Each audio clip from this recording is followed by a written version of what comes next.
Agradeço o convite aqui do Fruto para mediar esse debate, um debate candente. Acho que tem temas aqui que são importantes, que todo mundo quer discutir. E a nossa ideia é fazer um debate muito propositivo, muito esclarecedor, sobre essa questão do alimento, das políticas públicas e o alimento de qualidade. A ideia é todos aqui que têm formações e expertises diferentes possam falar, dar suas contribuições, e a gente vai tirar daqui algumas propostas, algumas ideias que podem se transformar, quem sabe, em plataformas concretas, né? Eu tenho aqui comigo o André Iera, que é um advogado, especialista em políticas públicas, e entre muitas outras expertises, ele tem um trabalho de viabilizar o diálogo entre o setor privado e o setor público. Tenho aqui o Joe Valle, que, como ele mesmo diz, era verdureiro, deputado, voltou a ser verdureiro. Ele é engenheiro florestal, ele é fazendeiro, trabalha com orgânicos há 30 anos, foi deputado pelo PDT e voltou agora de novo para a fazenda, né? Temos aqui o Nilton Tato, deputado pelo PT, ambientalista, especialista em sustentabilidade, e já implantou vários projetos dessa área, e é o relator do PNARA, que ele vai explicar melhor depois o que é. Bel Coelho, chefe do Clandestino, com trabalho já de longa data na militância por agricultura familiar, orgânicos, políticas de inclusão. Paula Carosella, chefe do Arturito do Lagoapa, apresentadora de TV, e uma cozinheira que tem se destacado também cada vez mais em ações de estímulo ao uso de orgânicos e da articulação com pequenos produtores. Então, eu tenho aqui alguns craques para falar de um assunto bastante candente. Como a gente vai falar de política pública, eu acho que seria legal a gente conceituar bem o que é política pública. Às vezes a gente confunde com lei, com ativismo, com ação. E eu queria começar então com o André. Afinal, André, o que é política pública? E nesse caso nosso específico, como é que ela se articula para o alimento? Boa tarde, é um prazer estar aqui no evento. Agradeço ao Alex, o Felipe, a toda a equipe do Fruto, inspiradora todas as palestras. Fomos realmente agraciados com todas as falas aqui. Primeiro, a gente inicia nosso ordenamento aqui com um texto que é o nosso maior texto, né? Ainda a gente está sob a égide da Constituição Federal. A Constituição Federal, ela tem um rol, ela positiva ali uma série de direitos fundamentais e direitos sociais.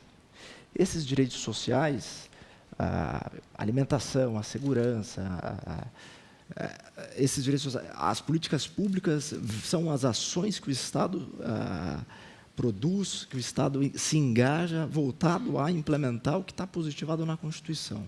Isso vem a ser política pública. Então, portanto, não conseguimos fazer política pública apartado do Estado. Não existe política pública sem a presença do Estado. Então, o Estado é fundamental na implementação de política pública aqui no nosso país. Então, portanto, é de fundamental importância esse diálogo, né? Eu atuo na área de direito administrativo há mais de 10 anos. Estou à frente da área de direito administrativo do escritório Ronda Teixeira Araújo há algum tempo, e nosso papel lá, basicamente, é facilitar esse diálogo do empresário com a administração pública. É uma dificuldade enorme, não só para as empresas, todo mundo tem uma dificuldade enorme em se relacionar com o Estado. É uma marco regulatório, política tributária, é uma dificuldade imensa, né? Ontem, a gente, conversando aqui, a gente viu cooperativas pagando 18% de ICMS de produto derivado de agricultura familiar, né? Isso chega a núcleo de direito concorrencial, né? Você inviabiliza a competitividade daquele produto, né? Você não consegue comercializar isso em condições competitivas com a indústria, né? Você acaba mitigando impedindo que esse agricultor consiga comercializar o produto dele. Então, é preciso que o Estado tenha alguma intervenção ativa através de políticas públicas. Aí você precisa, de certo, criar um marco regulatório, né? Aqui no Brasil, a gente, por vezes, a prática aqui no Brasil recorrente é criar aspectos regulatórios separados, né? A gente não tem nada consolidado, né? A prática regulatória aqui no Brasil é esparsa, né? com muitos cruzamentos legislativos que geram uma insegurança jurídica muito grande, né? Isso gera um ambiente de negócio horrível, né? Ninguém sabe o que pode fazer, o que não pode fazer. E foi até colocado aqui na fala anterior um mito em relação à doação de alimento, né? Embora não exista de fato essa possibilidade do alimento, mas existem repercussões, né, que podem gerar impacto na atividade econômica daquele proprietário do restaurante. Então, ele doa aquele alimento, a pessoa que vai ingerir, venha passar mal, aconteça alguma coisa, a responsabilidade que recai sobre o dono do restaurante, do empreendimento comercial, é muito grande, né? Então, é um fator inibitório para ele fazer esse tipo de ação. Então, é preciso que o Estado revista esse agente de uma proteção legal, criar algum instrumento para que seja viável esse tipo de ação. Se o Estado não criar, não revestir, não proteger, a gente não vai conseguir sair do lugar, né? Então, se a gente ficar olhando para trás, né, nós não vamos conseguir fazer nada. A gente tem que olhar para frente, né? Então, olhar para trás, a gente vai olhar o marco regulatório que tem. A gente tem que olhar para frente e criar um marco regulatório novo, criar novas políticas públicas e implementar aquilo que já está positivado, aquilo que já tem direito social na Constituição, né? E assim a gente vai conseguir avançar, ter alguns passos sociais aí importantes. Falando em olhar para trás, a gente não pode deixar de falar do famoso projeto de lei 6299, o chamado PL do veneno, né? Só para dar um contexto rápido, é um projeto de autoria do ex-ministro Blairo Maggi, que, aliás, foi convidado, bom que se diga, para participar dessa mesa, não deu retorno, disse que talvez não tivesse agenda, mas o fato é que não houve retorno. Esse projeto ele passou em comissão especial, ele ainda não foi votado no plenário, e, entre outras coisas, ele prevê mais facilidade para o uso e registro de agrotóxicos, ele muda o próprio termo agrotóxico para algo como defensivo fitossanitário, né? Ele reduz o poder do IBAMA e da Anvisa na fiscalização desses produtos e outras coisas mais. Eu queria ouvir a Bel e depois a Paula sobre esse assunto, porque elas participaram muito dessas discussões, não apenas a visão delas, mas o que elas estão prevendo como efeito prático disso, né? Bel, se quiser começar. Boa tarde a todos. Queria agradecer Felipe e Alex pelo convite. É muito importante para mim estar aqui e falando desse tema que tem me sido muito importante na minha vida, enfim, é ele que me dá energia para seguir. A minha atuação no PL do Veneno foi como sociedade civil mesmo, assim, não foi nem como chefe. E, apesar de ter passado em comissão especial, o que eu notei é que fez muita diferença a campanha que foi feita contra o PL. Todo mundo, hoje em dia, imagino que saiba o que é o PL, ou, pelo menos, superficialmente, que o PL do Veneno existe. Mas a conclusão que eu chego é que a gente pode, sim, se engajar, a gente deve se engajar, ainda que ele passe, ainda que ele seja realmente colocado em prática, e provavelmente vai ser. Mas a minha fala, eu queria justamente convidar a todos a se engajarem. Ele vai voltar à pauta, não está agora, mas ele vai voltar, e vai ser votado em plenário, e ainda que ele passe, a luta é importante. Eu digo todo mundo, assim, todo mundo que acredita que a gente tenha que ter acesso a uma alimentação saudável, adequada para todos. E esse PL ele vai contra todo esse movimento. Obviamente, tem o PNARA, que é a agenda positiva, que é a Política Nacional de Redução de Agrotóxicos. O Nilton está aqui, vai falar um pouco mais sobre ela, que também é importante a gente falar sobre ela quando está sendo votada, e foi votada. Provavelmente, talvez não passe em plenário, principalmente com essa bancada, mas a minha mensagem é nesse sentido. Assim, eu também tinha essa sensação de que a sociedade civil não tinha a força que tem, e eu descobri que tem.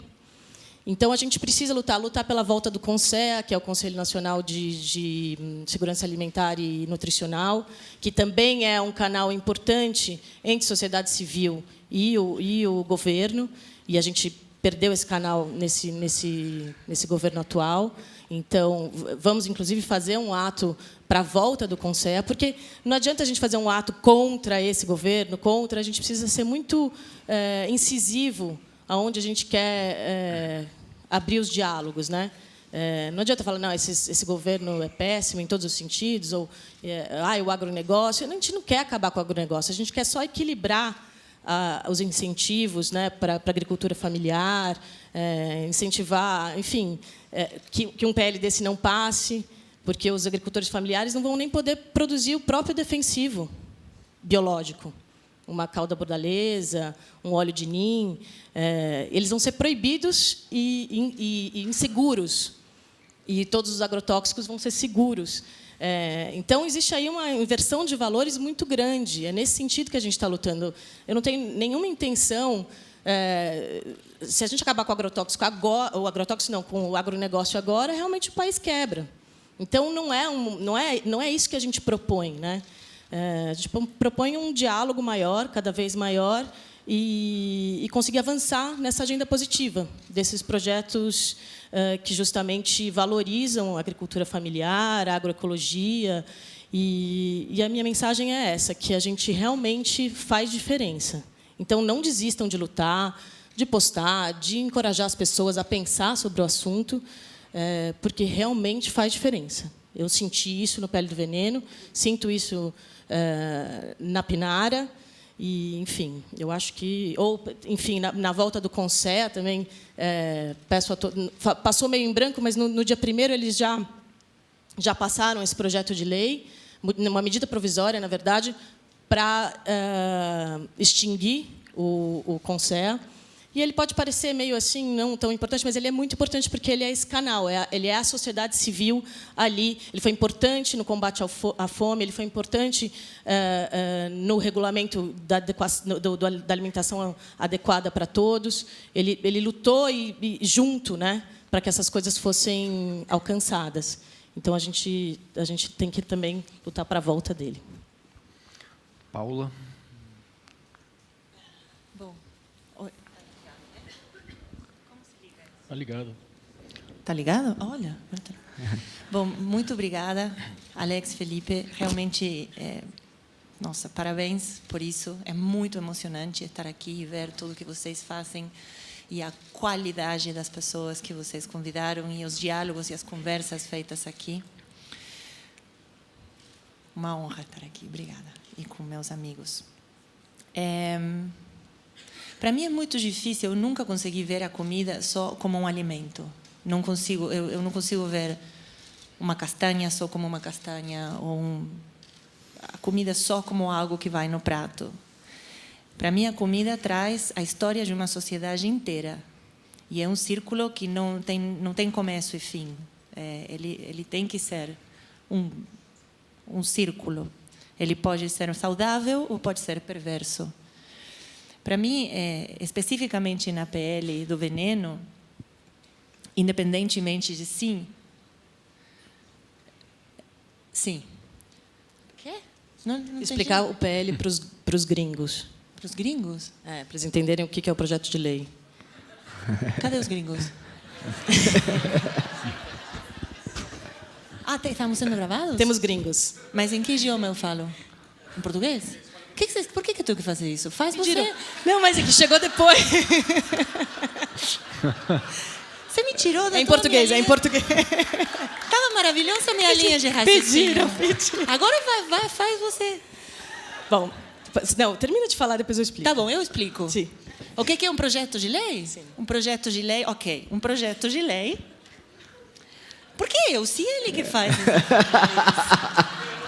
Ok, a pele do veneno é uma lei que precisou criar uma comissão especial porque ela abarca muitos mais assuntos e não somente, por exemplo, uma lei referente à saúde, ela tem que passar pela aprovação do Ministério de Saúde.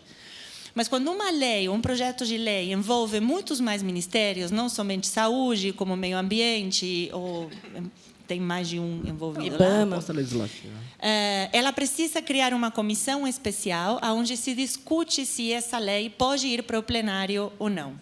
Isso é uma PL? Isso que você queria que eu explicasse? Sim, só complementando, na verdade existe a Constituição e aí a gente tem os projetos de lei justamente para mudar ou incrementar a Constituição. E nesse caso do PL, tudo isso que eles propõem é proibido hoje em dia. E não é proibido à toa, né? Enfim, é isso. Ok. Enfim, voltando à minha linha de raciocínio, eu queria falar especificamente o meu relacionamento com essa PL. Como não consigo enxergar o alimento só como um alimento, e sim como parte da nossa cultura, da nossa história, da nossa terra, acho que como todos nós também, essa PL do veneno, para mim, traz algumas coisas que são extremamente perversas, assim como muitas das políticas públicas que temos relacionadas a agrotóxicos, a reforma agrária, que é muito necessária, quilombolas, ribeirinhos, indígenas, todas essas políticas que nós temos que se aplicam à sociedade e à terra estão todas ligadas a ou preservar, manter e realmente fazer com que a agricultura seja cultura, ou a mudar esse circuito para que ele se transforme em um círculo um pouquinho mais perverso, onde temos poucos beneficiados com muito poder e cada vez empoderamos menos ou tiramos força de pequenos produtores, de quilombolas, de indígenas, do alimento originalmente brasileiro. Se nós destruímos a água e poluímos a terra, é muito difícil que a comida que nasce sozinha, e tem muita no Brasil, e que não precisa ser plantada, acabe. A PL, para mim, foi muito perversa, tanto que me levou até Brasília, participei de várias das comissões especiais, sentei do lado do Rodrigo Maia, muito estranho, mas eu sentei lá.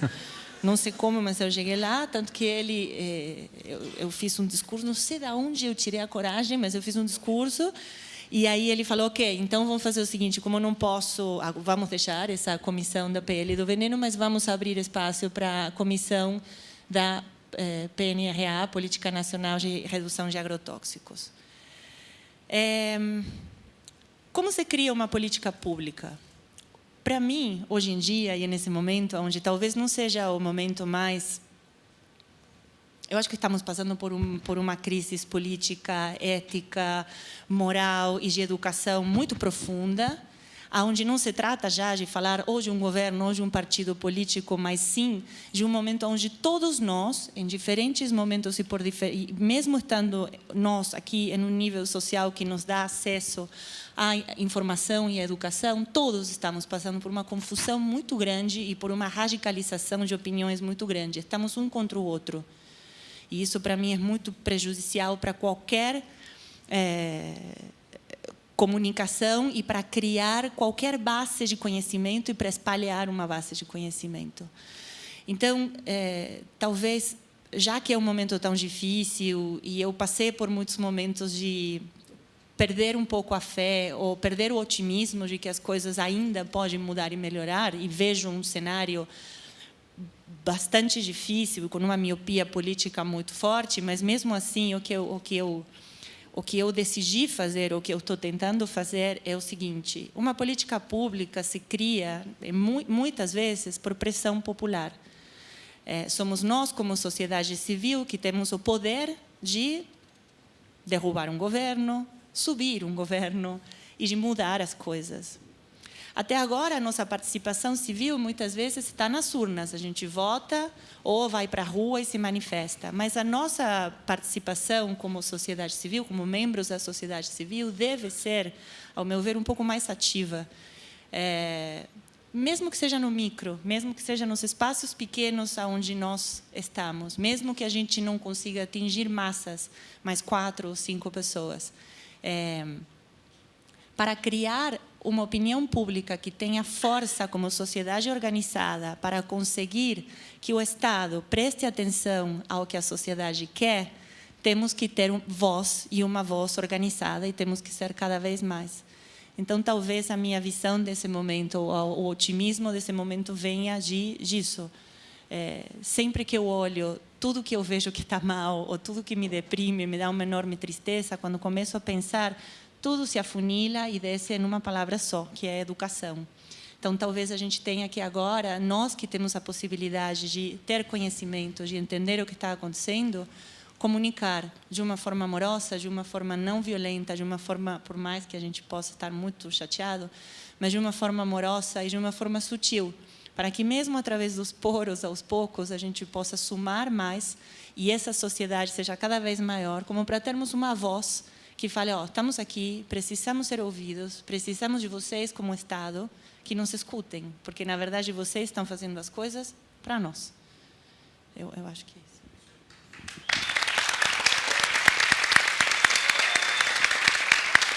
Obrigada.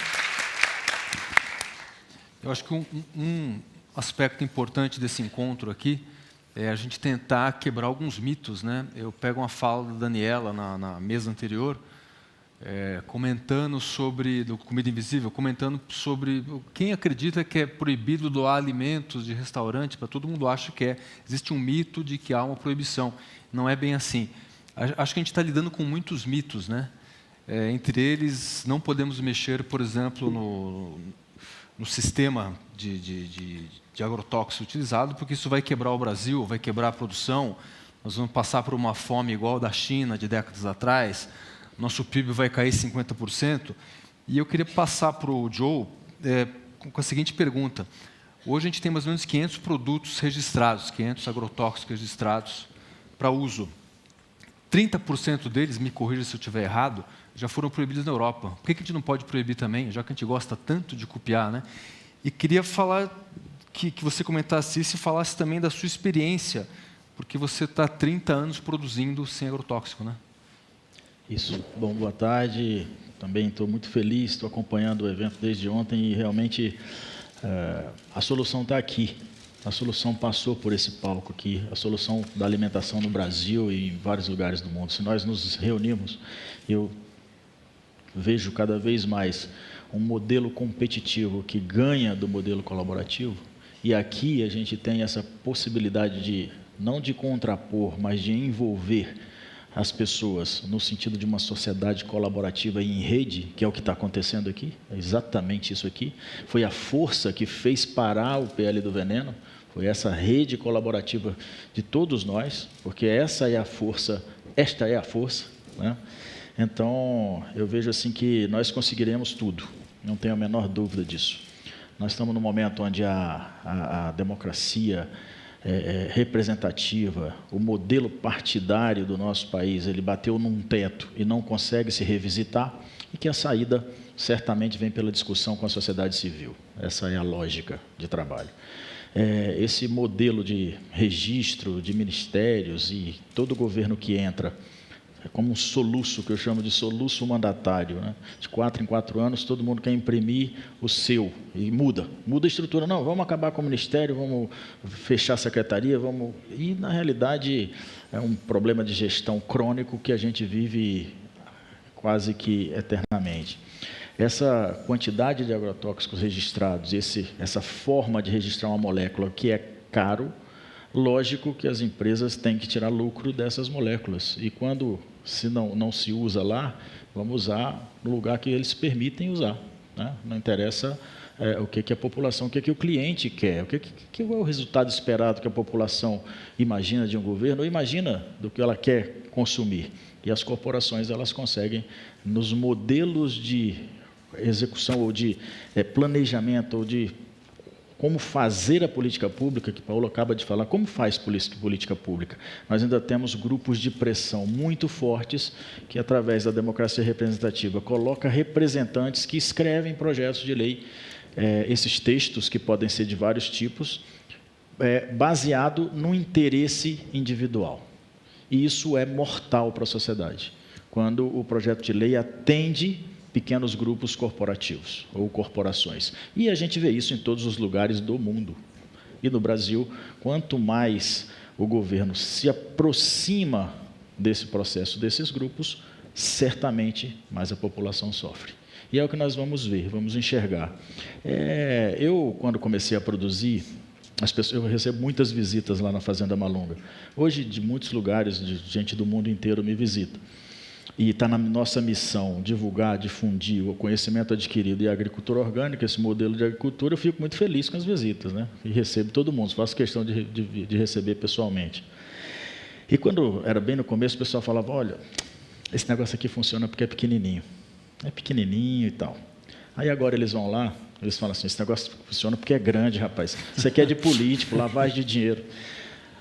Mas eu continuo com o mesmo pensamento. O que nós fizemos foi fazer um trabalho de desenvolvimento tecnológico, de conhecimento, porque o principal insumo para esse processo é o conhecimento efetivo. E a gente joga isso na questão da tecnologia, da ferramenta. A saída está pela atividade meio, e nós temos uma cultura de tecnologia, de produto, que nós tentamos achar sempre a solução de tudo na nossa vida em um produto. Eu vejo muito essas propagandas na internet. Compre esse chá aqui e emagreça 10 quilos em uma semana. Você sabe que não vai emagrecer, aí você compra o chá. Porque a gente tenta achar a solução que não existe. E isso vai se perpetuando e vai se trabalha isso em todas as instâncias. Na política também. Esse cara agora vai resolver o problema do Brasil. Não vai resolver. Não vai resolver. Tá certo? Então, o sistema nos leva a esses processos. Os 500 agrotóxicos com 30% que são banidos, nós temos que acabar com isso. Como? A sociedade civil tem que falar, não quero, eu não quero, não vou consumir. E aí, um evento como esse me dá muita esperança, viu, Alex? Muita esperança. Aqui a gente tem uma rede colaborativa tão poderosa, mas tão poderosa, que nós precisamos descobrir esse poder que nós temos.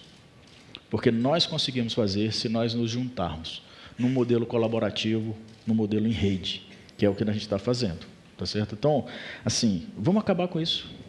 Vamos acabar com isso. Vamos sair daqui e já vamos começar o movimento. Eu descubro, eu vejo, listo todos esses processos, a gente lista, distribui e fala, não quero. Pronto. Esse é um modelo de nós nos apropriarmos da sociedade, falar, estou aqui, eu sou o consumidor, eu não quero. E o político, ele vive do consumidor. Ele vive de quem consome.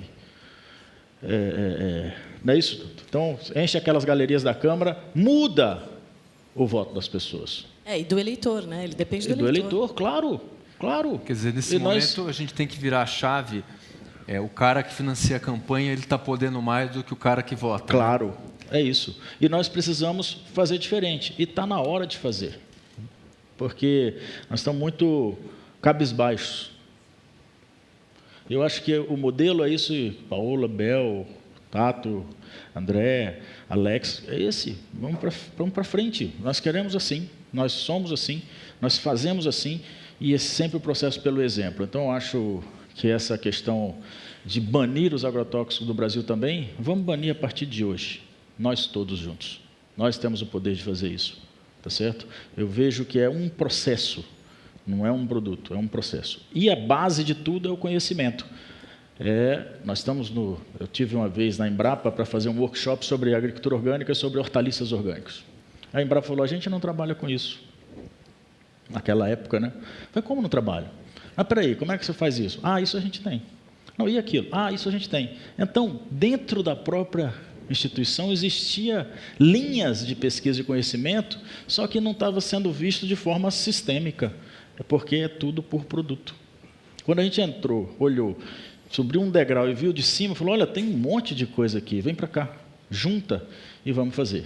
Então, essa é a lógica de nós trabalharmos, porque está tudo aí. No meu entendimento, a gente está falando de CISAM, as políticas públicas necessárias estão construídas ao longo desses 16 anos, 12 anos que se trabalhou, e eu fui agricultor familiar, né, nesse processo todo, na época do Fernando Henrique, na época anterior, o Fernando Henrique eu já trabalhava, vendia no SEASA, aquela confusão, nós não tínhamos nada de incentivo, e tivemos uma mudança muito grande a partir de 2002. Impressionante o processo. Temos que consolidar isso, não dá para retroceder. Vai para frente, pode ir mais devagar, mas para trás nada, nós não aceitamos. Isso eu vivi na pele, vejo, depois participei de governo, fui no primeiro governo do presidente Lula, fui do Ministério da Ciência e Tecnologia, num modelo diferente, Ciência e Tecnologia para inclusão social, É uma lógica completamente sensacional. Essas coisas não podem parar. Como é que acaba com CEA? Como é que acaba com CEA? Não pode. Isso é um modelo de democracia participativa. Ele demora para consolidar. Aí você acaba porque não quer a participação? Então, eu queria convidar para juntos, no fruto, fincarmos a pedra aqui e falarmos: daqui para frente não queremos mais agrotóxicos banidos e não queremos que acabe com o CEA. O CEA precisa continuar existindo.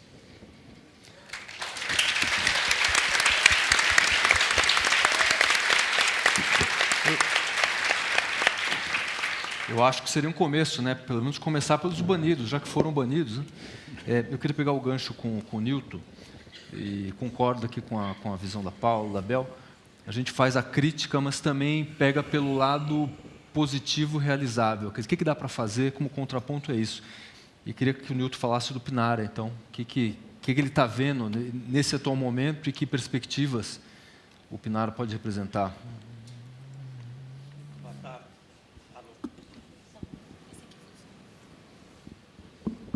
Boa tarde a todos, todas.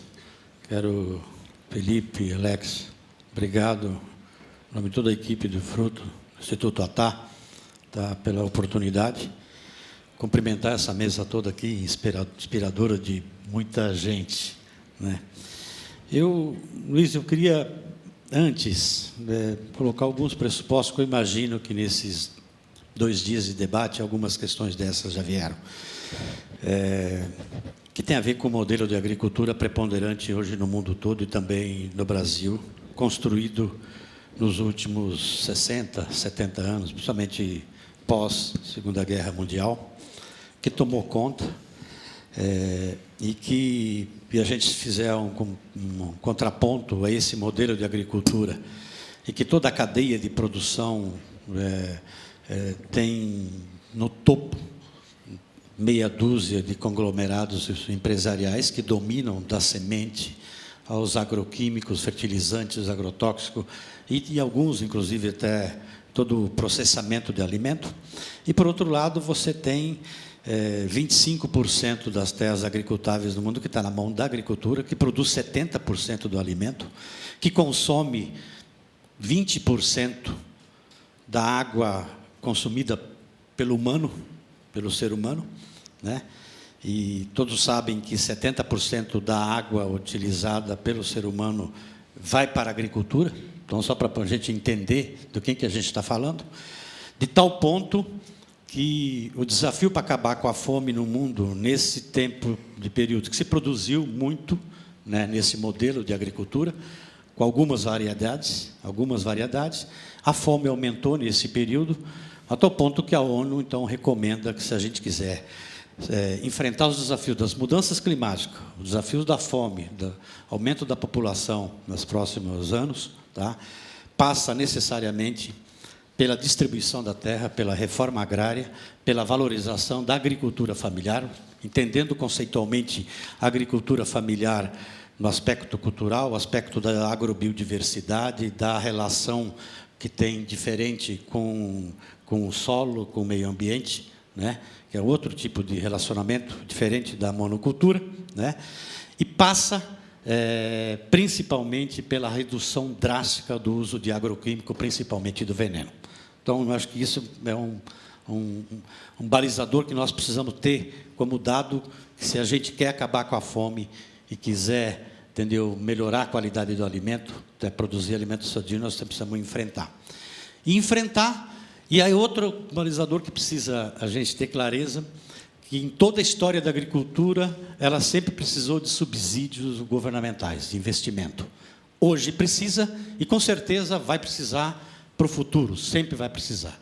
Você não resolve a questão da agricultura, da fome, da produção de alimento, simplesmente pelo mercado. O Estado vai sempre ter que colocar dinheiro, tá? Porque é fundamental. Se você precisa, quem está produzindo precisa ganhar o seu dinheiro, tá?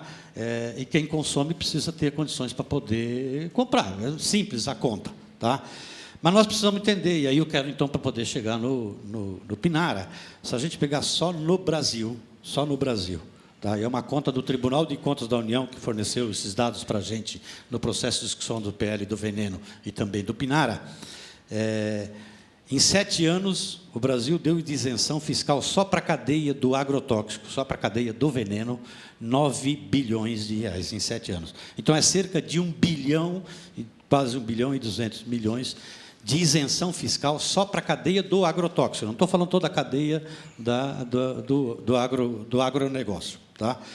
Então, nós, historicamente, e assim é no mundo todo, tá? Nesses últimos 70 anos, então, o subsídio do Estado, tá? Por exemplo, o ano passado, o ano retrasado, foram 300 bilhões de dólares de incentivo para a grande agricultura no mundo todo. Tá? Evidentemente que a China corresponde quase com 200 bilhões. Tá? Agora, se a gente pegar aqui no Brasil, e aí eu quero entrar então no Pinara, tá? Se a gente pegar uma parte desse dinheiro, desse 1 bilhão e 200 no âmbito federal, no estado de São Paulo, o ICMS é 1 bilhão por ano.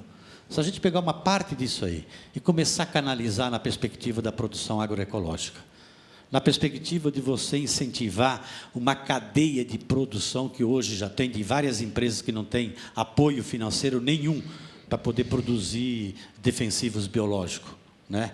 É uma enormidade. Eu mesmo, pouco tempo atrás, fui visitar uma fábrica de vespinha, né? Podemos dizer assim, tá? E que é um quintalzinho, tá? Essa vespa hoje já é responsável, entendeu, para combater 60% da broca na cana, no estado de São Paulo. Mas não tem incentivo nenhum. Entendeu? Se a gente pega parte desse bilhão, entendeu, que vai para lá e coloca aí. Eu estou dando um exemplo, né, curto aí. Tá? Então, nós precisamos enfrentar esse desafio que a ONU coloca. E o Brasil está indo na contramão. E aí eu quero, então, explicar um pouco o que o Pinara faz. O Pinara não é um projeto contra essa agricultura preponderante, podemos dizer assim, da monocultura, independente dos agroquímicos, e que hoje é responsável por ser o segundo fator de maior contaminação dos mananciais no Brasil inteiro, tá? E que hoje é responsável também por boa parte do custo que a gente tem de saúde no Brasil em função das doenças causadas pelo alimento que a gente come. Que o dia que se colocar isso na conta da balança comercial, né, fala assim, quanto que o Brasil gasta com saúde para curar as doenças causadas pelos agrotóxicos, pelo veneno, aí nós vamos perceber que, de repente, aquele saldo da balança comercial não tem muito reflexo positivo para o povo brasileiro, para a sociedade brasileira. Tá? Então, o que eu estou colocar é o seguinte, o Pinara, ele fala assim, você sabe que se construiu um modelo de agricultura que levou 50, 60 anos para se consolidar, para você repensar esse modelo de agricultura, você não dá um estalo de uma hora para outra, você não acaba com o agrotóxico de uma hora para outra. E o Pinara vai um pouco nessa perspectiva, de como é que você pensa, desde a produção e disseminação de informação, do controle social, do fortalecimento de instituições, como, por exemplo, o CONSER, né? De produção de informação de quanto que o Brasil gasta em saúde, tá? do investimento em tecnologias para facilitar a vida dos agricultores. Você, a cada festa do agronegócio, né, essas feiras, cada ano você tem lá uma máquina mais sofisticada, mais pesada, que soca mais o solo, né? Tem aquelas coisas, né, que o drone utilizando, e, no entanto, boa parte da agricultura familiar ainda está lá no facão, está ainda lá na enxada, está ainda lá no machado, né? O pessoal da agrofloresta ainda tem que ficar subindo em árvore com o facão pendurado na cinta, entendeu? Por quê? Porque não tem investimento para poder facilitar a vida da agricultura de quem tem um outro modelo. Então, isso também está lá. Investimento em pesquisa, né, em fomento, formação. Entendeu? Na formação, enfim, da política de ATER. Investimento no processo de distribuição. Por que, de repente, a produção agroecológica não consegue acessar para chegar para a grande maioria? E muita gente produz e não consegue fazer chegar, porque não tem um mecanismo de apoio do Estado para poder fazer com que aquela produção de quem está fazendo... Aquilo que o Joey está produzindo, como é que faz para chegar para os trabalhadores? Como é que faz para chegar para a população mais pobre para poder ter acesso a uma produção de alimentação sadia? Então, o Pinara, tá? Eu só falo assim, ele é para poder trabalhar numa perspectiva de você começar a mudar o modelo de agricultura de fundo. Para isso, evidentemente, que tem embate. para quem acompanhou os debates lá em Brasília, precisa entender. Mas você confronta interesses. Interesses na disputa de recursos públicos. Tá? E o que nós precisamos, inclusive, convencer, e o Joey tem um papel muito importante nisso aí, e a gente já está demonstrando com produção, inclusive, em larga escala, né, que a gente apareceu nos debates que a gente fez lá, de que, para o produtor, mesmo o grande produtor, tá, ele vai ter mais dinheiro no bolso dele, porque boa parte do lucro da produção agrícola hoje é canalizada para essa meia dúzia de conglomerados que dominam toda a cadeia de produção. Então, é possível, inclusive, você baratear a produção, ter mais dinheiro no bolso do produtor, do agricultor, seja do pequeno e do grande, tá? Ter um respeito melhor com o solo, né, com a biodiversidade, com a saúde das pessoas, né, e ter uma inclusão social, porque quando você trabalha na perspectiva da distribuição de terra, quando você trabalha na perspectiva de você titular terra de quilombola, né, de indígena, você vai incluir as pessoas e dar perspectiva de vida que vai valer, porque é muito mais importante para todo mundo, tanto para a biodiversidade, para a agrobiodiversidade e para toda a gama de culinária, de cultura, das festas, de tudo aquilo que está relacionado com a agricultura, em toda a história da agricultura da humanidade. Tá? Eu estou de propósito nessa camisa aqui, tá? que é um projeto que o ISA desenvolveu com as comunidades quilombolas do Vale do Ribeira, tá? Que conseguiram recentemente registrar como patrimônio nacional o sistema agrícola quilombola. E o Beto coordenou o primeiro, talvez o primeiro sistema agrícola dos índios lá do Rio Negro. Por quê? Por que tem patrimônio brasileiro? Por que é patrimônio da humanidade? Porque ali dentro tem uma série de fatores, nas relações das pessoas, na relação com o meio ambiente, na relação com o solo e na diversidade, que é a beleza daquilo que vem para o prato, né, no sabor, né, daquilo que a gente olha. Né? Então, essas coisas que a gente precisa interligar. E, por último, só aqui, agradecer imensamente o papel de vocês. Se não fosse vocês, a mobilização da sociedade, pelo número, pela composição no Congresso, nós não teríamos condições de ter uma comissão especial para poder analisar o PNARA, que cria a Política Nacional de Redução de Agrotóxicos. O papel de vocês, a mobilização da sociedade, vocês, os movimentos sociais do campo, as entidades de pesquisa, Fiocruz, Instituto do Câncer, foram fundamentais para se somar com a gente lá no Congresso e garantir. E para aprovar, inclusive. Então, essas coisas que é importante. Aprovar um relatório que hoje ele está no mesmo patamar do PL do veneno. Se vocês olharem a composição da comissão, no início dela, você fala assim, e olhando os deputados que estavam lá, fala assim, não teria condições de aprovar o relatório que a gente apresentou lá. Tá?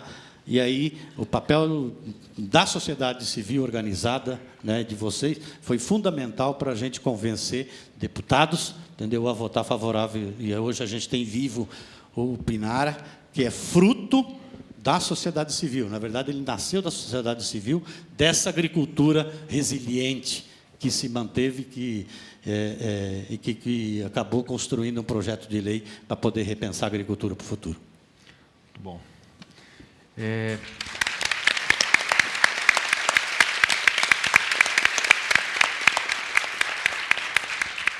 Eu acho que a conversa está boa, porque cada fala rende um aplauso, né? Eu acho que tá legal. Eu queria voltar com o André pelo seguinte.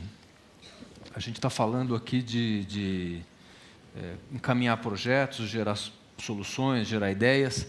A gente sabe hoje, nem vou entrar nesse assunto, porque não sou um comentarista político, e embora isso tenha a ver, representatividade hoje no Congresso é uma coisa complicada. A gente não vê muitos segmentos representados ali. A gente vê quem consegue criar condições para ser eleito ali. Então, os grupos mais fortes do Congresso não necessariamente representam o conjunto da sociedade.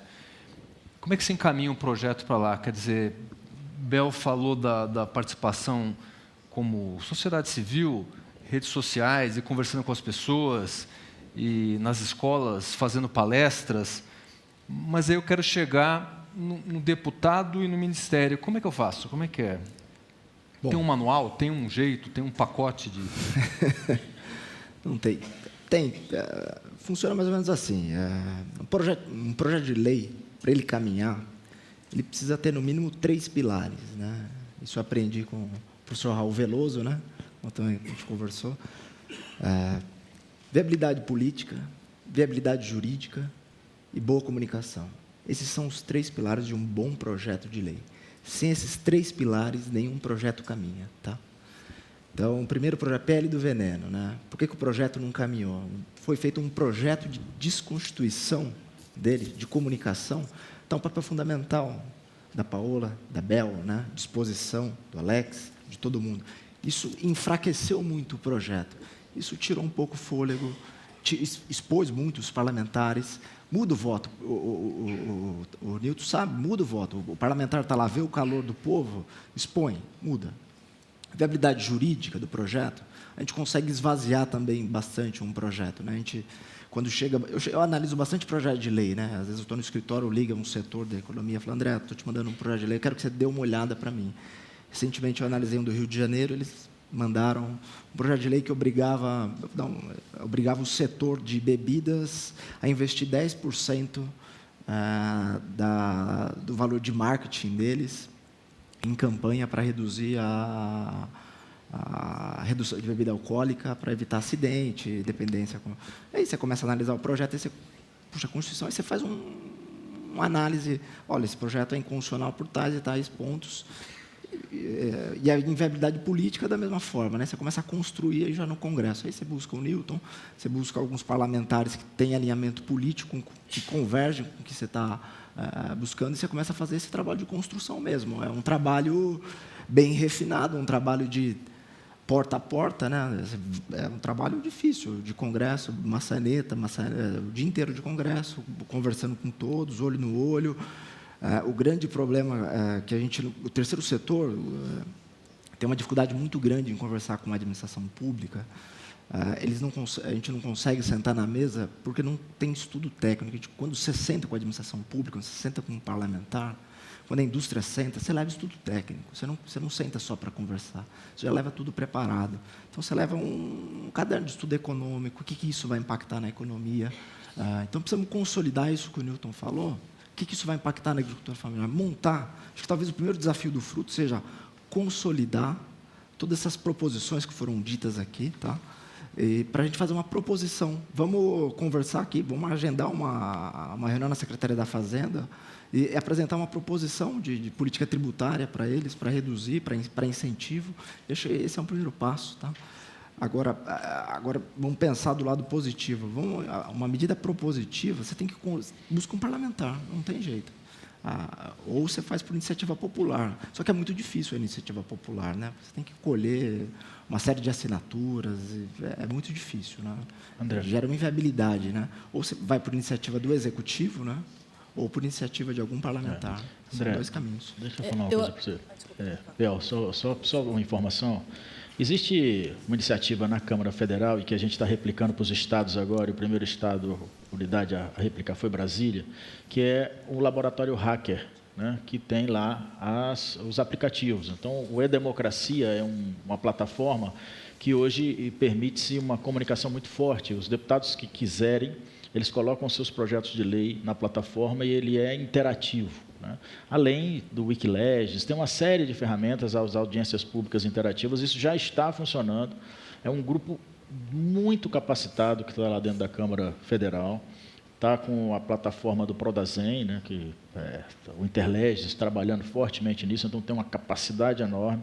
Nós fomos uma experiência piloto, eu presidi a Câmara Legislativa do Distrito Federal agora nos 2 últimos anos. Nós implantamos o nosso laboratório de inovação, que é um laboratório que permite também, a plataforma estar colocada.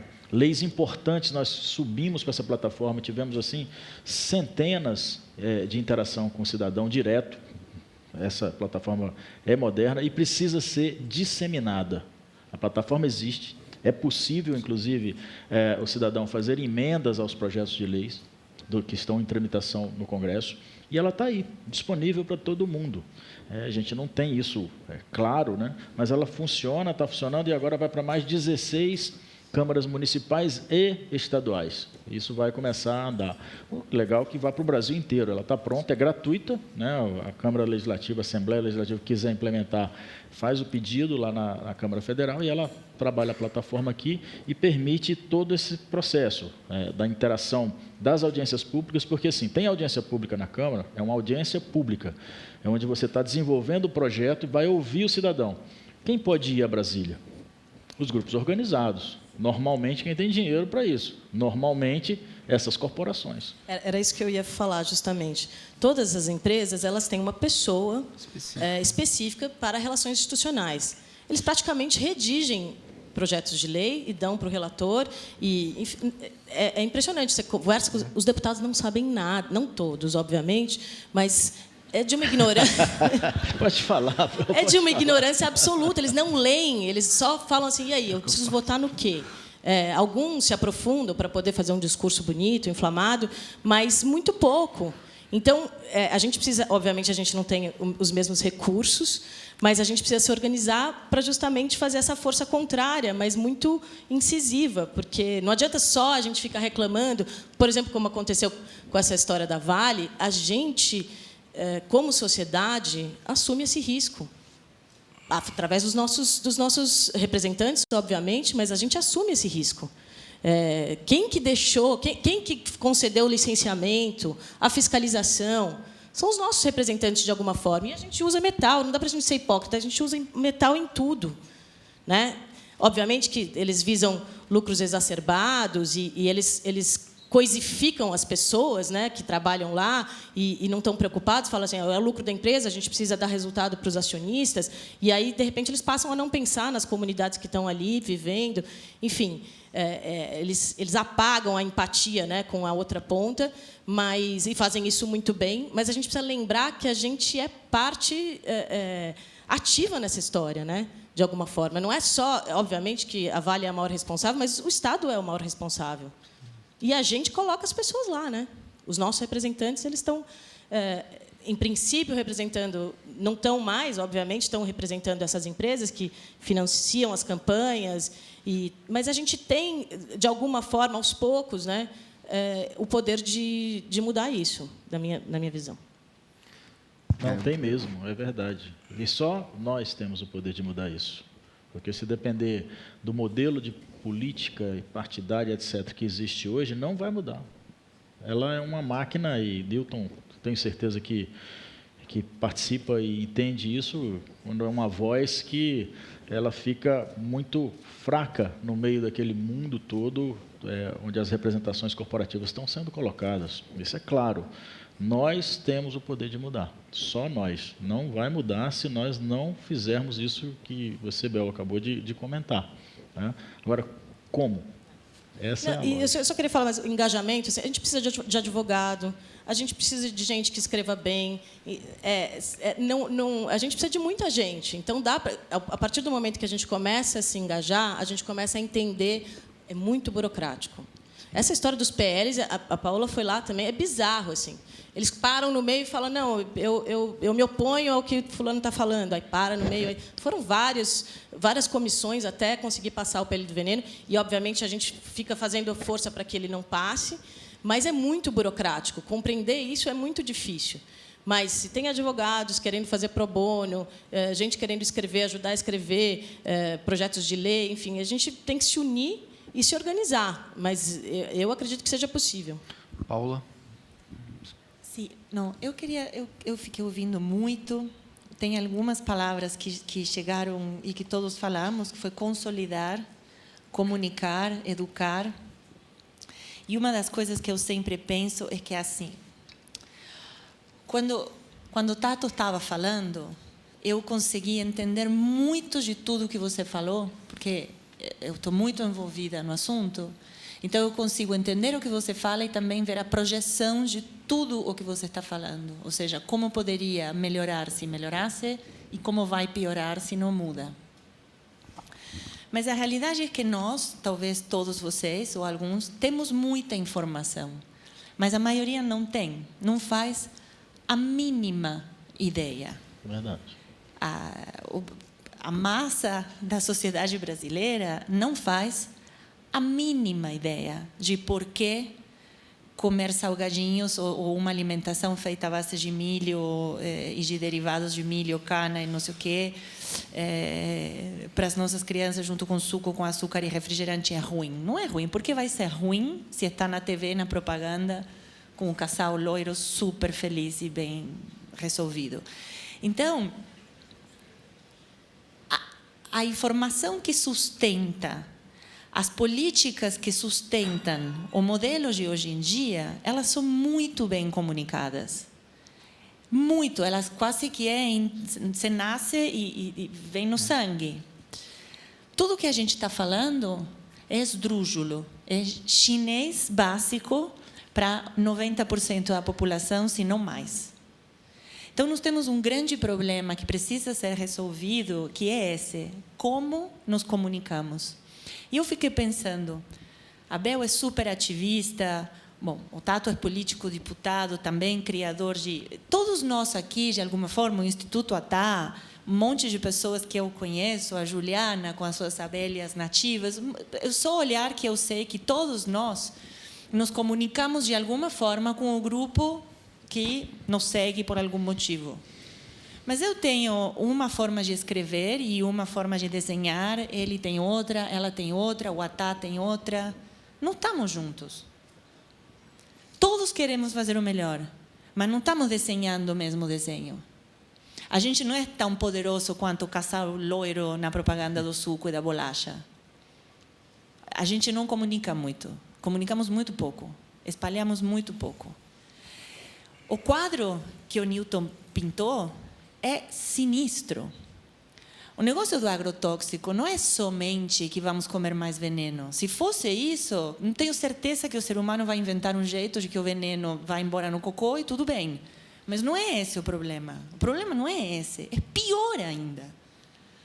O agrotóxico que fomenta a monocultura para exportar commodities está tirando as pessoas do campo, gerando mais pobreza periférica nas capitais, que não tem estrutura para receber mais pessoas, está acabando com o conhecimento agrícola, como se fala, ancestral, está concentrando a nossa alimentação em 6 ingredientes, gera obesidade, hoje em dia mais da metade da população sofre de obesidade.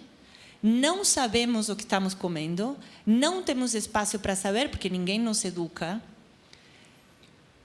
Estamos matando pessoas, simplesmente assim. Todos somos cúmplices de assassinato.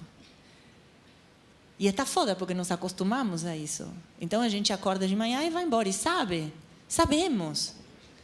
que é mentira.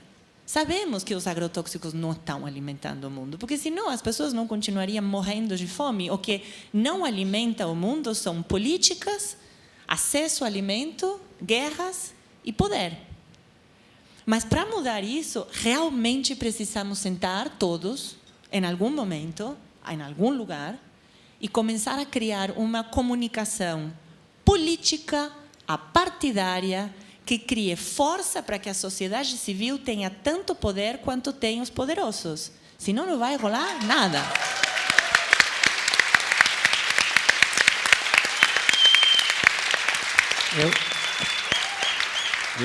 Por isso que eu admiro a Paola, porque precisa ser uma argentina para poder explicar em português aquilo que às vezes a gente não consegue. Mas eu tenho 18 anos no Brasil, sou maior de idade no Brasil já. Sim. Mas eu, até como é uma mesa também de políticas públicas, eu queria também citar uma outra experiência fantástica, que é o Programa de Aquisição de Alimento, que é uma conquista de todo mundo que se envolveu no CONSEA, todo mundo das experiências milhares da agroecologia, da agricultura familiar, dos movimentos sociais do campo. E eu vou só dar um dado aqui em São Paulo. Nós chegamos a ter 300 milhões por ano, 300 milhões de reais por ano, só no estado de São Paulo.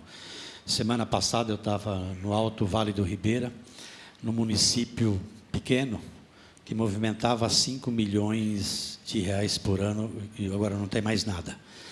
5 milhões de reais que ia no bolso dos produtores, que vendiam e entregavam esse alimento na prefeitura, e a prefeitura distribuía a maior parte, inclusive, produção sem agrotóxico. Sim. Né? E a prefeitura, então, distribuía lá para o hospital, lá para a creche, para a escola, e assim por diante. Tá? Fechava a cadeia. E esses 5 milhões, esses produtores, eles não iam na cidade mais distante para gastar no mercado. Eles iam na lojinha, na quitanda ali do município, que, por sua vez, aquela quitanda, aquela lojinha que era familiar, contratava um menino, uma menina como primeiro emprego. Vocês imaginam, estou falando isso de uma cidade de 15 mil habitantes. Imagina isso em praticamente quase 5 mil municípios no país inteiro, o quanto que isso estava fomentando. Mas tem um outro aspecto, que eu também tenho orgulho de ter participado quando estava no ISA. Tem uma cooperativa dos quilombola, do Vale do Ribeira, que foram criadas justamente para poder comercializar os seus produtos da agricultura. E por ano lá, eles estavam movimentando R$1.200.000 por ano. Mais de 70 produtos diferentes. E eu lembro, porque quando eu comecei a ir lá para o Vale do Ribeira, 15 anos atrás, eles tinham 2 alternativas. Não passavam fome, porque sempre tira alguma coisa ali do quintal da roça, tá? Mas o dinheiro que ia no bolso deles só tinha 2 alternativas. Ou era tirar palmito, de forma ilegal, né, dentro dos parques, tá? Ou trabalhar como diarista nas fazendas de banana, um trabalho análogo à escravidão. E aí, hoje, a Associação dos Bananicultores do Vale do Ribeira, entendeu? Uma das grandes reclamações que eles fazem lá na região é que a mão de obra ficou muito mais cara para eles, não conseguem mais ter os quilombolas para trabalhar, ter que buscar longe. E aí, por isso que fazem o combate a essas políticas. Mas estou falando que é uma política, que é uma conquista e que nós perdemos. O PAA para o orçamento deste ano já não existe mais. Ele já não existe mais. O PRONAF, que chegou a 30 bilhões por ano, já está por volta de 15 bilhões, que é o principal programa de apoio à agricultura familiar. Tá? 2 anos que não se demarca terra indígena, se não demarca território quilombola, que se não distribui, não faz nenhuma reforma agrária. Só tinha acordado no orçamento, com aquela emenda na Constituição número 95. Agora foi tomada uma decisão de paralisar. Não tinha se tomado a coragem de paralisar. Foi tomada a coragem de paralisar. Então, e aí eu só para emendar, porque só para terminar uma coisa aqui, Luiz, que aí é importante. Então, a Confederação Nacional da Indústria, a Confederação Nacional da Agricultura, a ProSoja, essas grandes instituições ligadas ao agronegócio, mantêm um instituto, tá, que dá uma condição material e intelectual invejável para qualquer um, né? Para a bancada ruralista, que tem cerca de 150 a 160 parlamentares. A fotografia do novo parlamento que vai assumir agora não vai ser diferente. E quando você pega de parlamentares que estão ligados a essa perspectiva de repensar a agricultura, apoiar populações tradicionais, apoiar a agricultura familiar, a reforma agrária, você conta no dedo, você vai chegar a 40, 50 parlamentares. Estou falando como militante, né? Ou de quem está por fim de produzir. Então, um pouco esta fotografia, os desafios que estão colocados para aí dos interesses.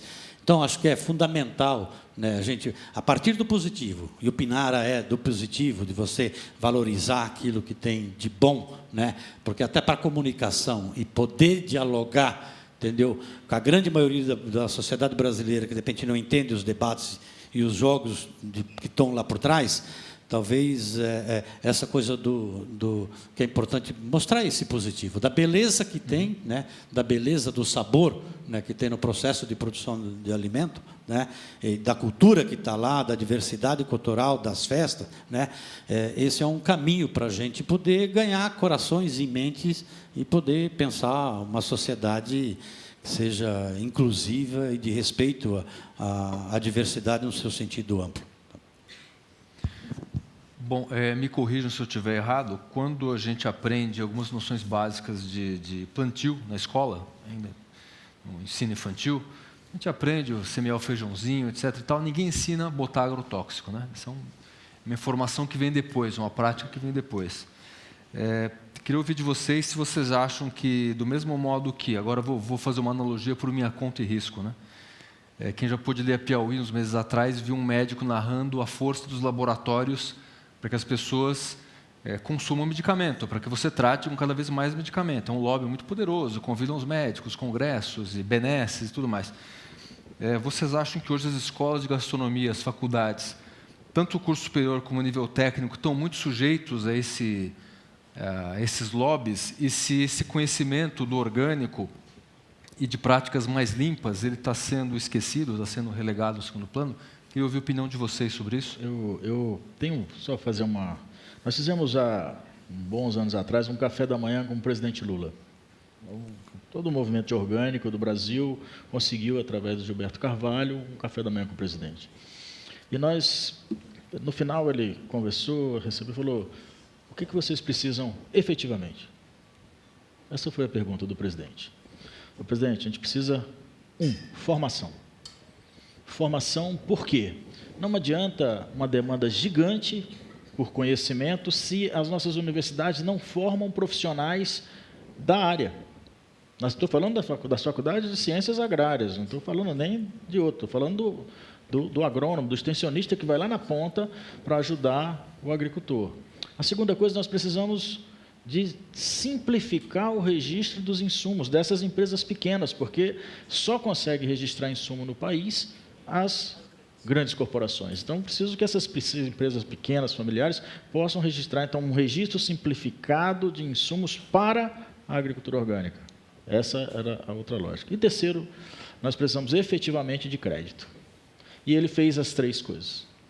Implantou, pediu, dali saiu, estava o ministro da Educação, etc., falou: olha, os institutos federais, então se criou institutos federais com cursos técnicos e tecnólogos em agroecologia, etc. Isso aconteceu, grupos nas universidades, e nós estamos num processo. Acontece que nós temos um país gigante, e a política pública ela é um processo que é lento.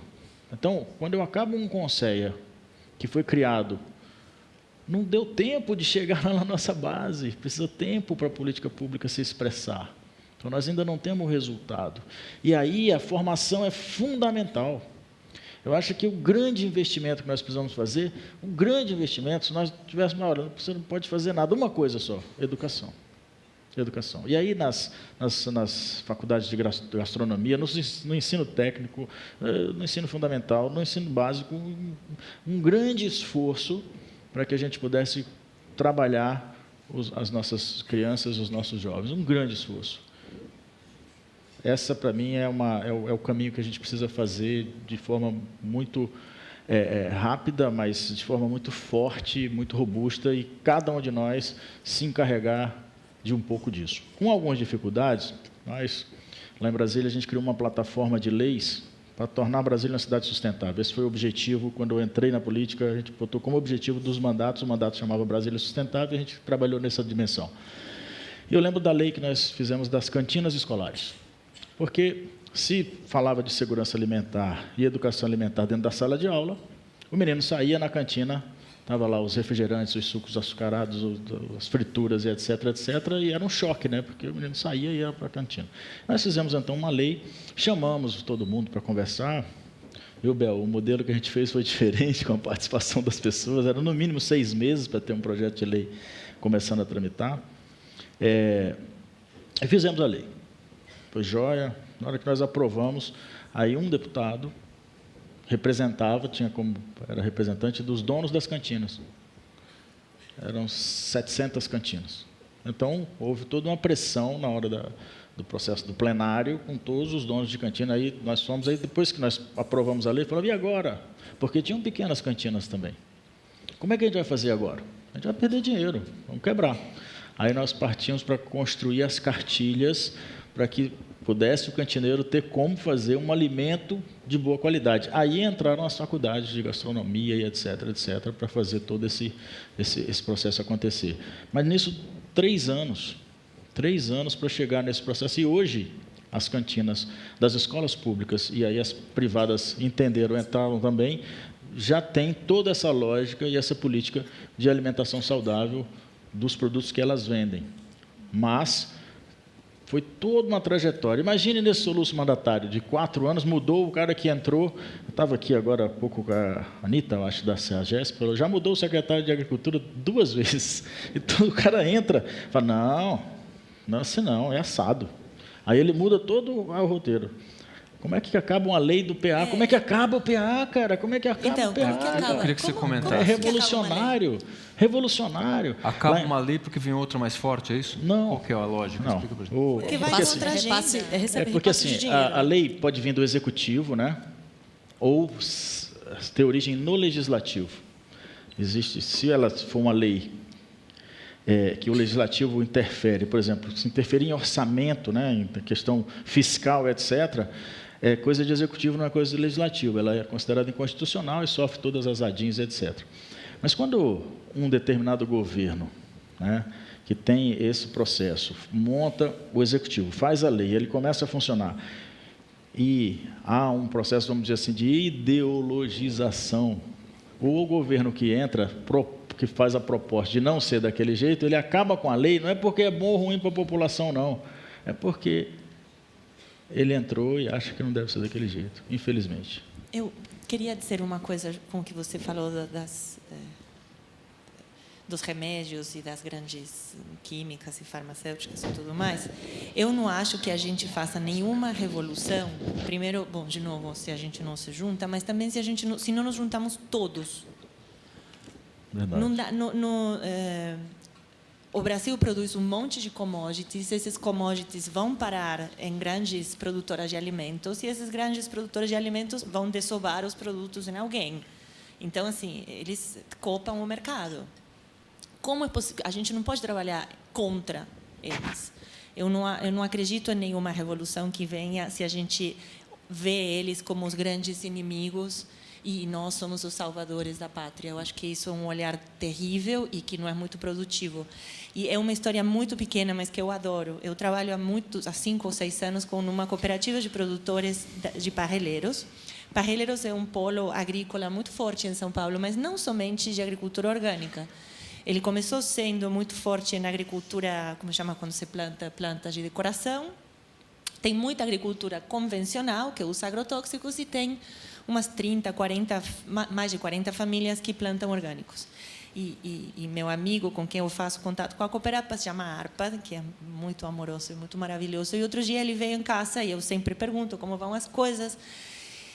E ele falou, tem uma novidade, mas eu tenho muita vergonha. Eu tenho muita vergonha de falar, porque estou morrendo de vergonha. Bom, no final das contas, ele me contou que está trazendo que para convencer mais agricultores tradicionais para mudar o orgânico, ele primeiro precisou fortalecer o ingresso desses agricultores mesmo com a agricultura convencional. Porque o que acontece? Se os agricultores vendem direto para um consumidor, eles ganham um valor. Mas se eles têm que vender para supermercados ou repassadores, não sei como se fala, eles ganham um outro valor. Então, a vergonha do Arpa era me contar que ele queria que o McDonald's comprasse alface dos produtores que fazem agricultura convencional. E eu dei um pulo de alegria e falei, achei do cacete, a ideia é maravilhosa. Eu venho falando disso faz tempo. O McDonald's tem que vender tudo orgânico. A gente tem que fazer contratos com os grandes vendedores de comida para que seja ou orgânico ou de pequeno produtor, ou para que chegue a eles de alguma forma muito mais direta, porque é a única forma de empoderar o outro. Então, não dá para trabalhar contra, temos que trabalhar juntos. Isso, para mim, isso é principal. Paula. Eu queria falar uma questão um pouco... tá. Você quer falar? Pode falar. Pode dizer. Não, Paula, eu acredito muito na paz e o amor. Mas eu acredito muito. Mas eu vou pegar um exemplo, porque a gente também precisa ter clareza dos enfrentamentos que a gente precisa fazer. E na política se faz enfrentamentos, sim, porque se disputa, tem interesses. Tem interesse. Agora mesmo, lá em Parelheiros, eu acho que você também já está a par, a família Scaf quer construir um aeródromo justamente lá naquela região, né? Com o impacto que vai ter, inclusive o pessoal da agricultura veio procurar a gente justamente para isso. Deixa eu colocar, acho que isso é importante. 14 mil quilômetros, né? Só para colocar. Você não sabe o que isso significa de impacto, inclusive nesse movimento da agroecologia que... Não, isso é terrível. Eu mas sei. eu não estou falando de não brigar e não enfrentar. Estou falando, na medida do possível, trabalhar junto. Quando não dá, tem que bater mesmo. O que eu chamo a atenção, e eu fiz questão de dizer isso aí, o que chama a atenção, primeiro, o Estado é o maior comprador da agricultura, em todas as áreas. Tá? Então, tem uma disputa no orçamento lá para onde vai esse dinheiro. Tá? Eu queria, inclusive, aqui, deixar minha solidariedade aos familiares desse crime que aconteceu em Brumadinho. Tá? Mas ali é um modelo que vale para a agricultura. Modelo de exploração de qualquer forma, com maior velocidade, concentrador de riqueza dos recursos naturais, né? Sem preocupação nenhuma com os trabalhadores, com a população, com o povo. Então, aquilo que a Vale fez lá em Brumadinho, e aí o Estado tem responsabilidade, o Estado no sentido de não fiscalizar, e é preciso chamar a atenção aqui, que esta galera toda, tá? Eles querem mudar a legislação do licenciamento. Sim, mas Tato, porque acha que aquilo que é conquista da humanidade, de cuidar do meio ambiente, mas como a legislação... você dá voz se não empodera financeiramente? A pessoa que não tem independência financeira não por tem isso voz. que é a disputa, não por isso que eu existe, falo, vira nós vítima. trabalhamos no mundo que você tem 28 pessoas que detêm a mesma quantidade de riqueza de 3 bilhões e 600 milhões de habitantes na Terra. Então, por isso, vamos ponderar os E que o outros. Brasil é simbólico de ser um país onde você tem uma das maiores concentrações de renda. E que o Brasil, e o simbolismo está, inclusive, na questão fundiária, tá? Que é a representação de um país que nunca fez uma reforma agrária. Então, eu estou falando assim, com todo o carinho, com todo o amor, com toda a beleza que nós precisamos fazer, mas nós precisamos ter clareza que você faz enfrentamento, tá? Em que você disputa recurso. Então, eu não acredito em processo nenhum, tá? Primeiro, que você, de desenvolvimento, que não esteja incluído a questão da inclusão social e que não esteja em perspectiva, né, a possibilidade da existência das gerações futuras e das outras formas de vida no planeta. Então, assim, mas não há possibilidade de a gente pensar produção de alimentação sadia, respeito à natureza, sem incluir, né, o combate à desigualdade. E eu falo desigualdade, eu falo assim, não é contra a pobreza, não há um ser humano na face da Terra, nem dentro desses 28, que não é contra a pobreza. O duro é você trabalhar contra a desigualdade, fazer o enfrentamento da desigualdade, tá? Porque aí passa por um modelo, e a gente chegou no limite, quando você debate a questão das mudanças climáticas, tá? Você fala assim, nós vamos solucionar crescendo, tem algum limite esse crescimento? Ou nós temos a perspectiva do consumo do hemisfério norte? Ou do hemisfério norte dentro do Brasil, ou do hemisfério norte dentro de São Paulo, dentro da cidade de São Paulo. Então, nós precisamos também discutir a questão do consumo, a questão da distribuição de renda, mas né, desses valores. Quem então, planta tem que vender? Por isso estou falando, Paulo, eu falo assim, um conjunto de coisas que nós precisamos fazer. E só para finalizar, nós, né, e Beto, inclusive, está me dizendo uma coisa muito legal, que vai nesse sentido de dialogar, Beto, do ISA. Nós precisamos unir, inclusive, acho que o lema Unidos pela Biodiversidade, ele tem um sentido por trás disso aí, de que quando a gente fala assim, quem é que cuida da biodiversidade? Quem é que cuida da biodiversidade? É o agricultor familiar, é o quilombola, é a quebradeira de coco, é o índio, né? Entendeu? Esses caras que... E aqui, na cidade de São Paulo, eu estou falando isso porque eu também um projeto que acompanha, que são das hortas urbanas, tá? Você tem todo o movimento, que agora também está sofrendo impacto e morrendo, que vai naquela perspectiva de fazer aquilo que eu falei, que você, como argentina, falou melhor do que a gente, que é poder debater essas coisas que parece que está tão distante, está lá com o agricultor, está lá com o índio, debater na cidade, se a gente fomentar e valorizar essa produção diversa e fomentar a agricultura urbana e trazer mais próximo. Eu queria passar, agora fazer o papel de chato, né? Passar a palavra para a Bel e depois fazer uma rodada com vocês, a gente já se encaminha para o fim, para pegar alguns pontos concretos para a gente poder trabalhar ao longo do ano e ter isso como perspectiva concreta, quem sabe, para o ano que vem, né, Bel, por favor? Não, eu queria tocar um pouco no assunto que você acabou de falar das outras pontas, que é um pouco em relação à empatia, né? Quando a gente fala da Amazônia, o desmatamento, fica muito longe, a gente não consegue entender exatamente por que o desmatamento prejudica tanto, ou, por exemplo, que a gente diz que a gente está sendo envenenado, e a gente está sendo envenenado, mas de maneira crônica. Quando a gente visita uma lavoura onde se emprega muito veneno, a gente vê as pessoas sendo envenenadas de maneira aguda. Escolas, postos de saúde, do lado das lavouras, onde ainda se despeja veneno através de aviões. Então, eu tenho tentado trazer um pouco... Primeiro, eu criar empatia, obviamente, né? Eu sou de classe média, privilegiada, demorei para chegar nesse ponto. Coloquei o meu filho numa escola pública um pouco para poder militar, de fato, de dentro, né, de uma escola. E a primeira vez que eu fui tentar tirar o achocolatado da escola, da ceia específica do meu filho, tiveram mães que falaram: você está louca, a gente precisa nutrir nossos filhos em 70% na escola. Então, você começa a criar, e, de fato, a indústria ela é muito eficiente em proporcionar praticidade, principalmente para as mães que trabalham 10, 12 horas por dia, ainda pegam mais 3 horas de ônibus, pelo menos. E eu passei a ter empatia. Muito fácil, eu, da classe média, que levo 5 minutos para chegar na escola, falar: eu não quero mais achocolatado. Né? Quer dizer, é muito difícil né, falar: não, seria interessante que a gente servisse só leite ou um suco.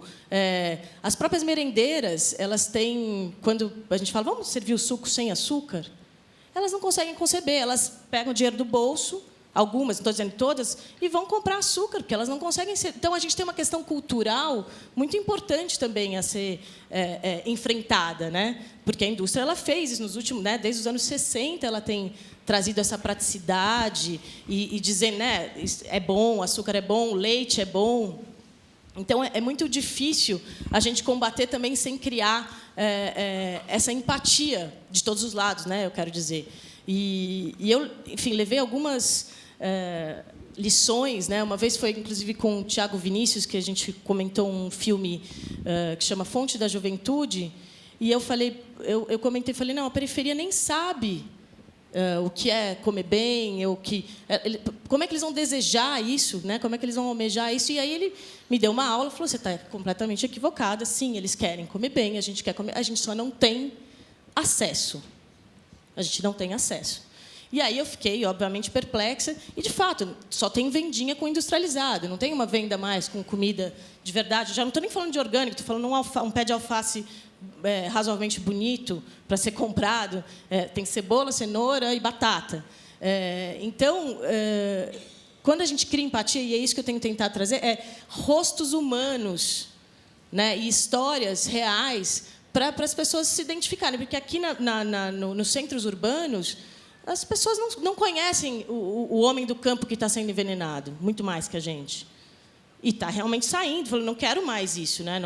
Ninguém mais quer produzir e ser envenenado de maneira aguda. Né? Ou com o índio, ou quilombola. Como é que a gente faz? Agora, por exemplo, como um crime ambiental como o de anteontem, a gente começa a ver caras, né? As pessoas sujas de lama, e aí todo mundo fica muito sensibilizado. Mas isso está acontecendo o tempo todo. Então, trazer esses rostos, essas histórias... Uma vez eu fui ai, gente, agora eu esqueci. Perto de Santarém, uma cidade totalmente dominada por produtores de soja, e tinha uma associação tentando fazer uma produção agroecológica e falando sobre as pessoas que estavam sendo intoxicadas, e eu fiquei perplexa. Como é que as pessoas como é que a gente não fala sobre isso? Existiu uma intoxicação numa escola, 90 alunos foram para o hospital ao mesmo tempo. Vocês lembram dessa história? Eu não lembro. Então, é muito... A gente tem que trazer esses rostos, essas histórias, para o âmbito urbano, né? Para a gente ter... A empatia tem sido uma bandeira muito importante para eu conseguir passar toda essa burocracia que a gente fala aqui, né? Os conselhos, os projetos de lei, eles não fazem sentido, porque as pessoas elas se identificam com humanos. Eu estou dizendo dessa grande massa que não se intera, não fica sabendo exatamente do que está sendo tratado. A gente tem que contar histórias mesmo, e é isso que eu tenho tentado fazer, tanto na agenda positiva como na agenda negativa, né? Contar sobre as histórias que são muito tristes e as histórias positivas, né? Quando a gente mostra um sítio agroecológico e as pessoas se beneficiando e conseguindo produzir de fato e escoar, né? A gente também tem que falar sobre a agenda positiva. Como disse a Paula, a família loira do comercial tomando achocolatado ainda comunica melhor, né?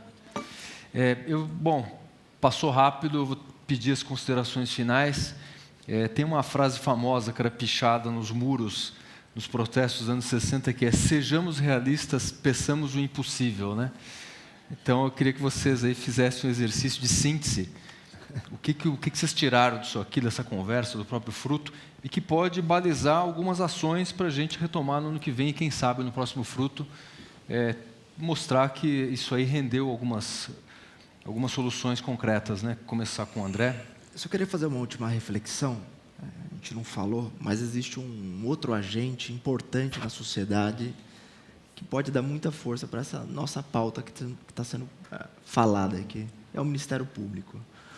Com essa conformação de governo, se o Ministério Público não agir, não atuar, realmente a gente fica muito fragilizado. Então, é importante que a gente comece a atuar e buscar o Ministério Público, porque o Ministério Público vai ser um instrumento de pressão, não só política, mas jurídica também, inclusive com os aspectos criminais. O Ministério Público tem uma força tremenda, né? Então, por intermédio de ações civis públicas, inquéritos civis, né? Isso já num plano repressivo. Não adianta só também a gente fazer a denúncia para o Ministério Público, né? Vamos conversar antes com o Ministério Público, né? Vamos procurá-los, né? Vamos chegar, olha, a gente está com esse problema aqui, vamos pautar, vamos montar uma agenda com o Ministério Público e, por intermédio do Ministério Público, pautar o poder público. Para que tenha começo, meio e fim. Para que tenha começo, meio e fim essa agenda, eu acho que esse é um caminho. O Ministério Público e a imprensa também, né?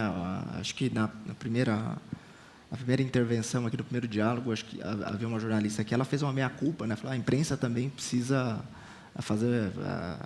fez a meia-culpa da imprensa. Então, a imprensa tem um papel importante, fundamental também, em impressionar o poder público para que sejam implementadas essas políticas públicas de forma adequada.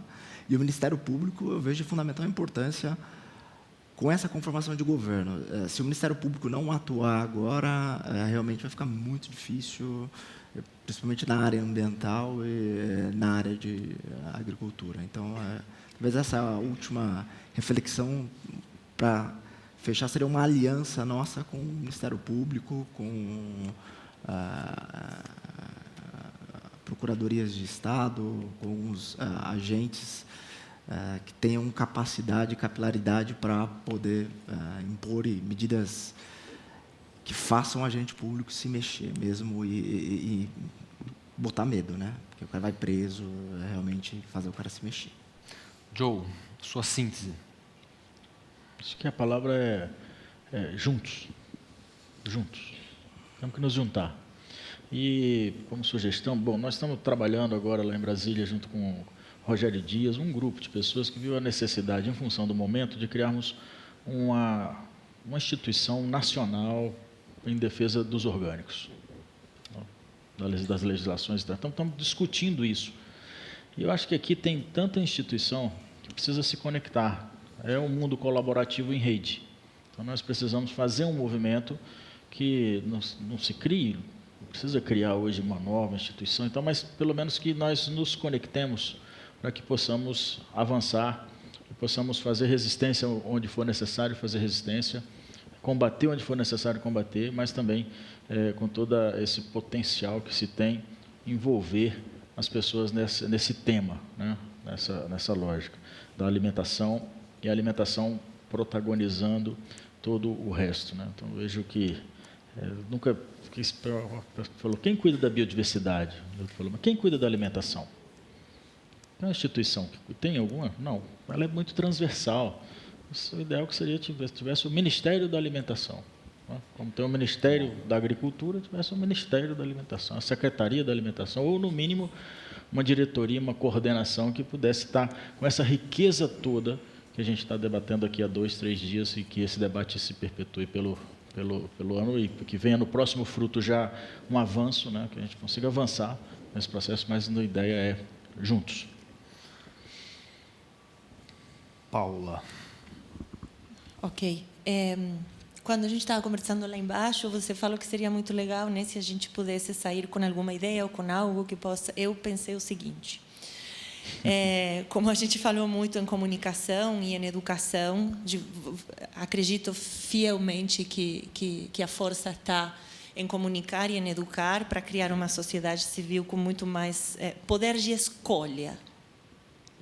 Porque o grande problema que eu vejo é que não tem escolha. Hoje em dia, ou a grande massa compra o que tem, ou não tem aonde escolher, porque não sabe que pode escolher e não sabe o que tem.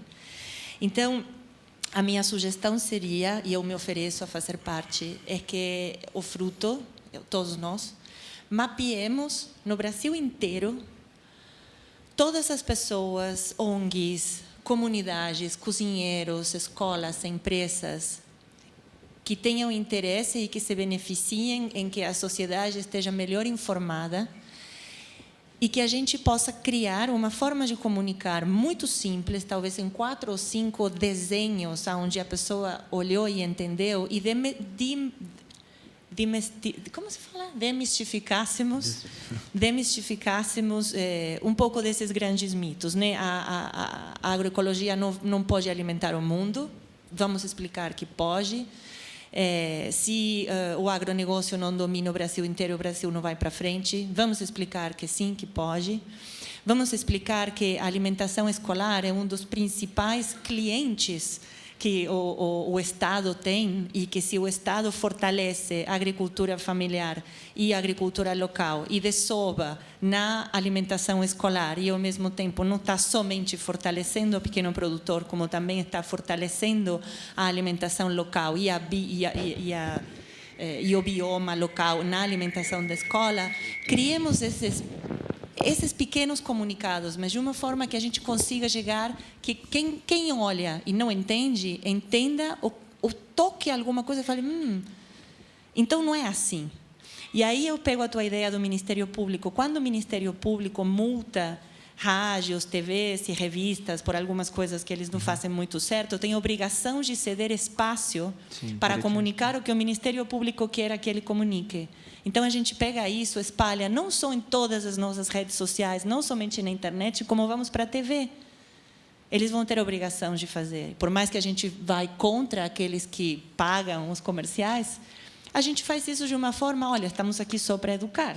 Nós queremos educar e queremos formar uma sociedade que tenha tanta força e e saiba tanto o que quer, que não vai ficar mais escolha do que ouvir. Vão ter que ouvir. Não? Algo assim? É isso. Bom. Não é fácil, não é fácil. Não, difícil pra caramba, mas é uma ideia. Sua síntese, Nito.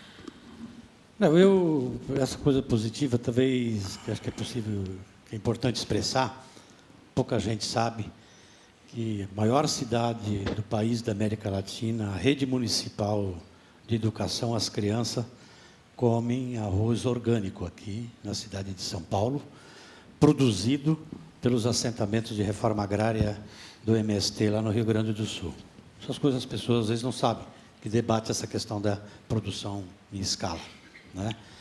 Eu queria deixar aqui como sugestões essa história do CONSER, eu acho que, porque ela é simbólica de um histórico, de um movimento, de como a sociedade civil pode interagir com o debate da alimentação, né?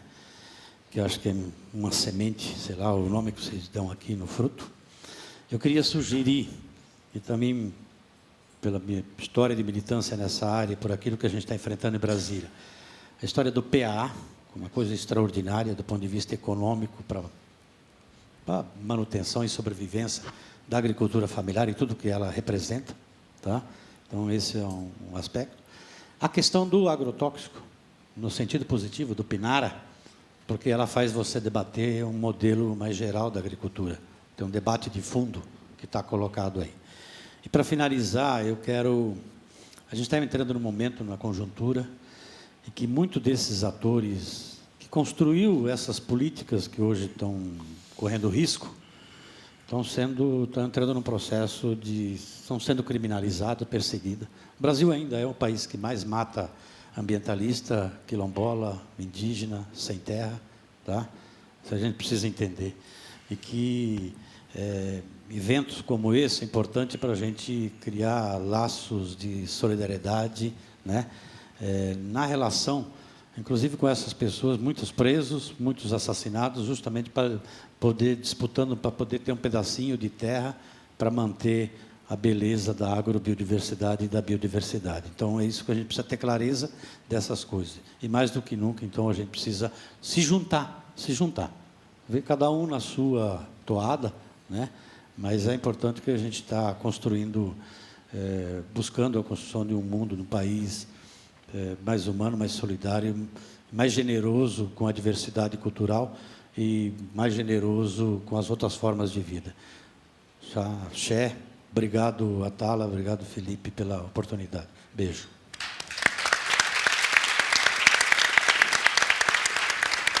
Bel. Eu vou continuar falando um pouco sobre empatia de novo, porque eu acho que mudou a minha vida.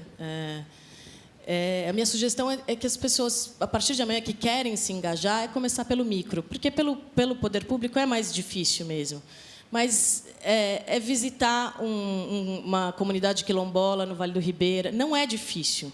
Você digita na internet e vai visitar. Pega o carro, vai visitar. Entra no site do Slow Food e descobre quem são os produtores dos produtos da Arca do Gosto e das fortalezas do Sudeste, por exemplo. Visitar o armazém organicamente que entrega orgânicos no Campo Limpo, na periferia, que normalmente não teria acesso a produtos orgânicos. Enfim, tem vários projetos que é só a gente falar, né, digitar o que vocês se interessam e descobrir, né, você começa a ter histórias e a visitar um assentamento, né, até para poder explicar e desmistificar aliás, essa é um outro mito de que o MST é bandido, né, que é invasor de terra e é o maior produtor de alimento agroecológico no Brasil. Então, e a gente também precisa se munir de informação e conhecer, né, em loco o que a gente está falando aqui. Parelheiros, por exemplo, gente, é tipo 40 minutos daqui. A gente não precisa ir muito longe. Então, se engajar a partir do micro, ou visitar uma escola municipal ou estadual, e pede para visitar a despensa. E aí a gente começa a sentir mesmo na pele quais são os dramas, né, que essas pessoas enfrentam. Uma vez eu vivi na verdade, tem mais a ver com racismo, mas eu vou falar só para ilustrar, porque eu acho bem didático. Uma vez eu estava indo fazer uma palestra em Petrolina, às 11 da noite, era o voo. E eu fui com a Pati, que é minha assessora, enfim, faz o atendimento de todos os meus trabalhos. E ela é negra. E a gente chegou no aeroporto, não sei se foi no aeroporto, e ela estava toda arrumada, linda, e eu estava de moletom, Birkenstock e tal. Eu falei, nossa, Pati, a gente está indo às 11 da noite, vamos chegar às 2 da manhã, por que você não veio mais confortável e tal? Ela falou, você pode vir assim, eu não posso. Se eu vier desse jeito, vão me olhar torto. Se eu vier desse jeito, eu não passo numa fronteira em qualquer outro país. E aquilo caiu, eu nem sei se ela tem noção do poder do que ela me falou, caiu como uma bigorna na minha cabeça. Eu falei, gente, né, como eu posso me colocar... É uma pessoa que está ali do meu lado o tempo todo. E aquilo me doeu muito, né? E eu comecei a pensar sobre isso. Quando a gente conhece essas histórias de perto e sente a dor muito próximo, a gente começa a conseguir passar e comunicar melhor as nossas lutas, as nossas agendas, né? É isso.